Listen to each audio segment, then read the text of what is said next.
What's up everyone, Savior Kupo here, and welcome to the inaugural episode of Growing Orange, the series where I break down specific encounters in Final Fantasy XIV and show you how to maximize your DPS contribution for extreme trials and savage raids. For the time being, I'll only be focusing on the summoner job, but I might branch out and do this for other jobs in the future. This series will be geared primarily towards strategies used in the Party Finder, and as such, I will not be discussing strategies that require a group to cater specifically to you. Additionally, I'll be assuming that you've already cleared the fight and therefore will not be discussing any mechanics in detail. I firmly believe that it is possible to achieve an orange ranking on FF logs through good gameplay and understanding of your job alone, especially with the recent shift in focus from personal DPS to raid DPS contribution. Lastly, I need to emphasize that we're trying to become better players here, and as such, you should prioritize the clear above all else and assist your healers in raising fallen party members should things go wrong. Part of assisting them is also ensuring that you are as consistent as possible, and as with all things, practice makes perfect. I hope that this series will provide a roadmap on the journey towards self-improvement in this game, and make your experience in the Party Finder and your statics that much more enjoyable, not only for you, but for the others around you.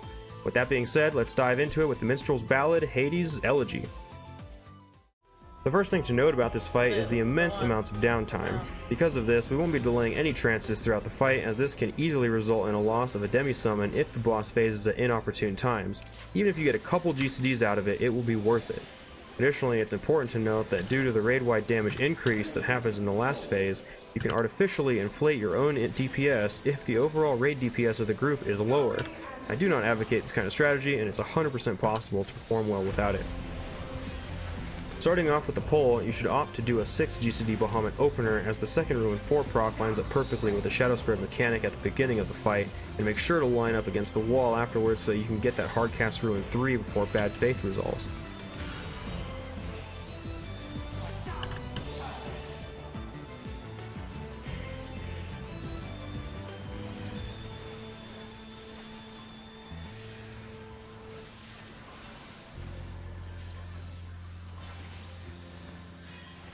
Afterward, regardless of which version of Arcane Control Hades casts, you should have 2 Ruin 4 procs to move to the correct spot. Don't delay your Phoenix, and get to the middle for Broken Faith. It's possible for your healers to mitigate this mechanic entirely, allowing you to stand in the middle for the whole duration. But in case they choose not to, they'll be doing nothing but instant cast anyway, so it doesn't matter for you.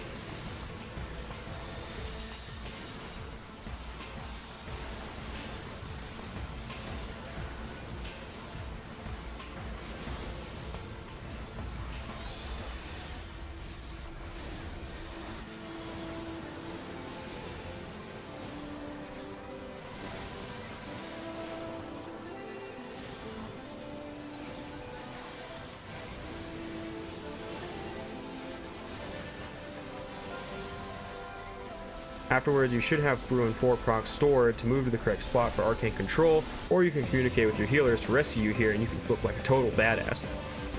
Yes!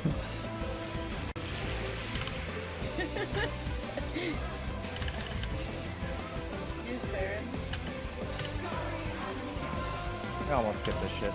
Summon Bahamut as fast as possible, as you should be able to get just a little more than the first Akmorn depending on the DPS of your group. If he phases early because your group's DPS is high, then save Bahamut for the next phase. Thanks to shields. Thanks to the modern era of shields. Alright, cool.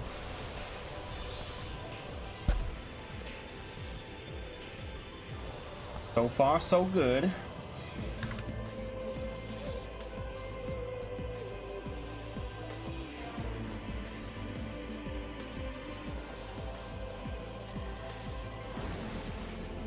When Abrialis becomes targetable, dump at least one of each Eggy Assault as you move to complete your Dark 2 mechanic, and summon Phoenix as fast as you can. You'll see I delayed it in the video because I'm an idiot. Do not do this. You should be able to get a full Phoenix phase on the boss and refresh your energy drain before he becomes untargetable. Something to note here is that the Phoenix regen should actually save your healers some resources, but it's up to them if they're going to capitalize on it or not.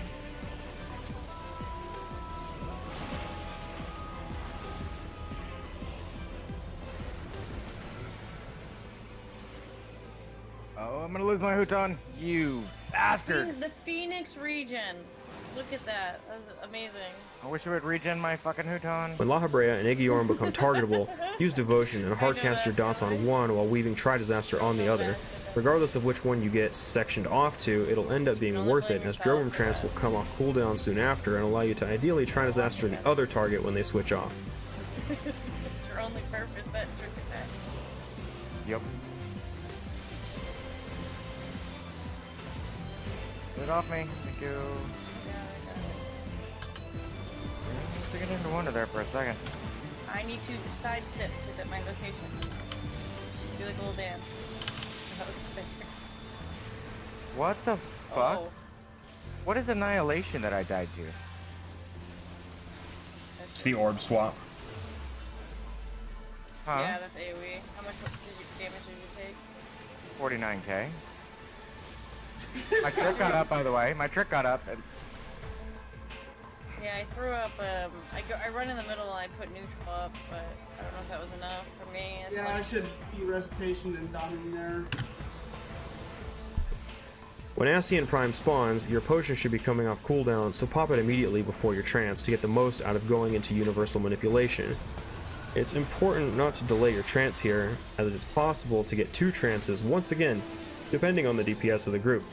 Because there's a long intermission coming up, if you can push out more than 1 demi-summon and get a couple GCDs before he phases, it's worth it, 100%.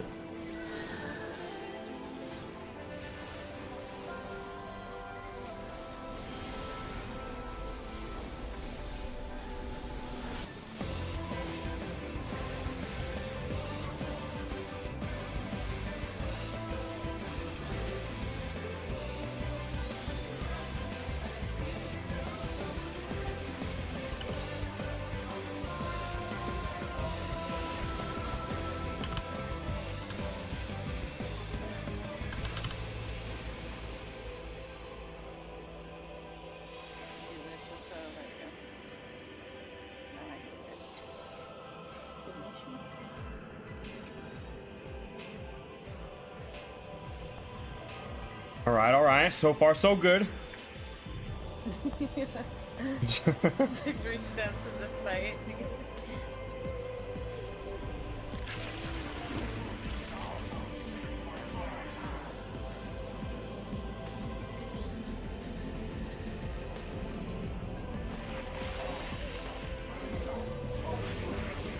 Before Hades becomes targetable again, pre-position yourself for the ice puddles using the design in the middle of the floor, otherwise you'll have to do it right after the reopener. When Hades becomes targetable, do as much of your reopener again with Devotion and rush your trance. Devotion is not up at this point, wait until Jail is broken and then use the Devotion there. The Ethereal Jail timing might make one of your GCDs disappear, but you want your trance to be on CD so that it'll be back up for the big movement portion of the fight after this.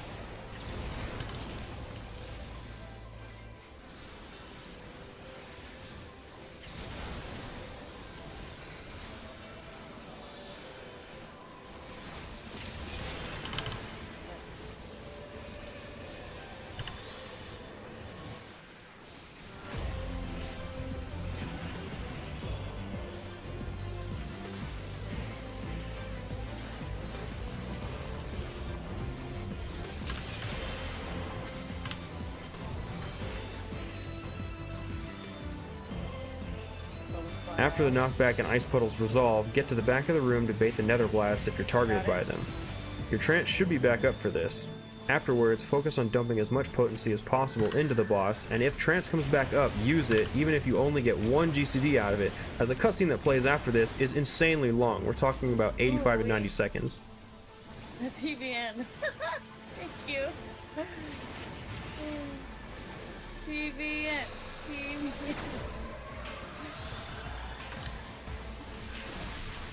Before I go make my TVN fan shirt.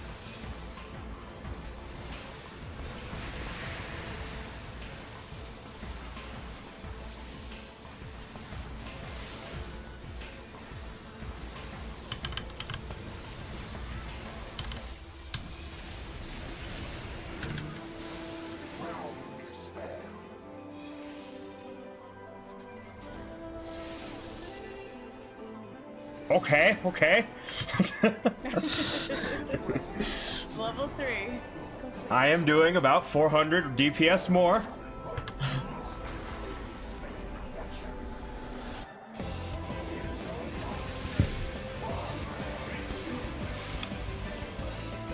I just need to not fuck this up, and I could legitimately get that hundo.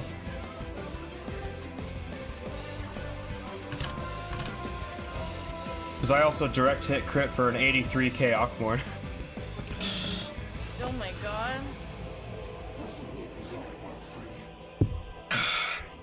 That's my highest, and I'll take... My highest was an 87k Ockmorn, but hey, close enough.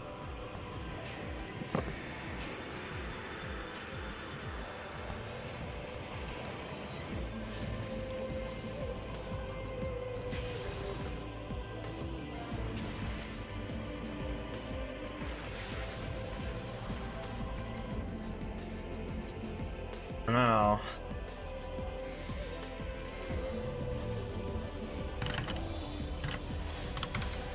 when Hades becomes targetable for the last time, do a full reopener with your potion and get to the sides to dodge the Dark Current. It's important to note that you might want to hold devotion after the first Dark Current resolves, but that's entirely team dependent and requires you to communicate with everyone to make it worth it. At this point, it's just a straight burn, so keep good fundamentals and rush as many trances as you can until the boss is dead. Let me know how you do, and if you have any suggestions, leave them down below. Best of luck, and keep on growing.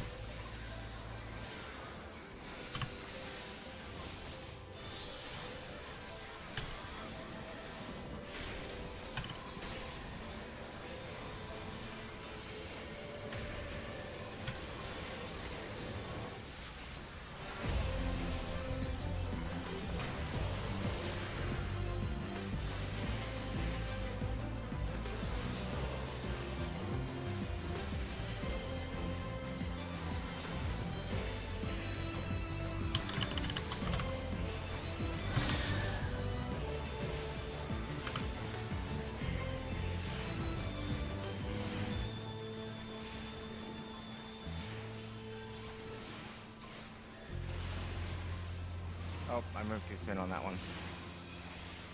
I was starting to get it down. Whole diagonal thing. I got it.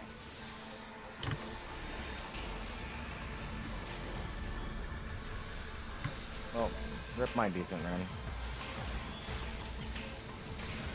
Oh, don't move. I didn't think there was AoE damage there. I'm an idiot.